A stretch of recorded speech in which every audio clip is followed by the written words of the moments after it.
একটা ছোট্ট কিন্তু হৃদয় ছুঁয়ে যাওয়া ঘটনা আপনাদের বলি। গুলজার সাহেবের মুম্বাইয়ে প্রথম বাড়ি কেনার গল্প। তখন তিনি বহুদিন ধরেই মুম্বাইয়ে একটা নিজের বাড়ির স্বপ্ন দেখছিলেন। ইচ্ছা ছিল কিন্তু সামর্থ্য ছিল না। টাকার অভাবে সেই স্বপ্ন অধরাই রয়ে যাচ্ছিল। এই কথাটা জানতেন হেমন্ত মুখোপাধ্যায়ের সহকারী শ্যামবাবু। ঠিক সেই সময়ে সুরকার নচিকেতা ঘোষ তার নর্থ বম্বের ফ্ল্যাট বিক্রি করার কথা ভাবছিলেন। শ্যামবাবুর কাছ থেকেই হেমন্তবাবু জানতে পারেন গুলজার সাহেবের মনের কথা। হেমন্তবাবু একদিন সরাসরি গুলজার সাহেবকে জিজ্ঞেস করেন, বাড়িটা নেবে?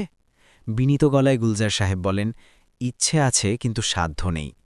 হেমন্তবাবু তখন শুধু বললেন, আগামীকাল নচিকেতা ঘোষের সঙ্গে দেখা করো, সব সইসাবুত সেরে নিও। কারণ ডাউন পেমেন্টের টাকা ইতিমধ্যেই দিয়ে দিয়েছিলেন হেমন্ত মুখোপাধ্যায়। এইভাবেই বন্ধুত্ব, বিশ্বাস আর উদারতার হাত ধরে মুম্বাইয়ে নিজের প্রথম বাড়ির মালিক হন গুলজার সাহেব। দুই কিংবদন্তির সম্পর্ক, যেখানে শিল্পের সঙ্গে মানুষের মনও ছিল অসীম। ধন্যবাদ।